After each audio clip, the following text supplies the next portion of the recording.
नमस्कार मित्रांनो, स्वागत आहे आमचं तुमच्या मोबाईलच्या डिस्प्लेमध्ये. आम्ही आलो आहोत तुमच्यासाठी नवीन ब्लाऊज काढायला. जसं की तुमच्या सपोर्टमुळे काल 15 ऑगस्ट होता, आज नागपंचमी आहे आणि असा सपोर्ट चालू राहिला तर काही दिवसात रक्षाबंधन मी लवकरच येईल.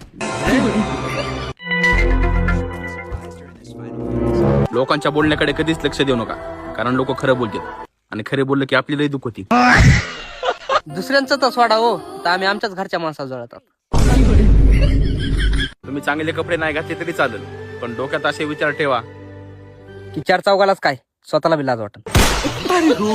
तुम्हाला पळायचंच असेल तर पैशाच्या नाही, इज्जतीच्या पाठीमागं पळा. जेणेकरून तुम्हाला दोन्ही भेटणार नाही. आणि आज आम्हाला असं वाटतंय जसं पहिलं वाटत होतं. आम्ही कुणाच्या पण तोंडाला लागत बसत नाही. आम्ही रिप्लाय पण त्यांनाच देतो ज्याचा आम्हाला मेसेज येतो. मला बी माहित झालंय म्हणून तुम्हाला सांगतो, स्टार्टर शिवाय मोटर चालू होत नाही. तर तुम्हाला बी व्हिडिओ बनवायचे असते ना, कॉन्फिडन्स कमी असेल, आम्ही काय करावा? तुम्ही फक्त आमच्या वाईट वेळेत साथ द्या. शब्द आहे आपला, तुमच्यावर बी वाईट वेळ लवकरच येईल.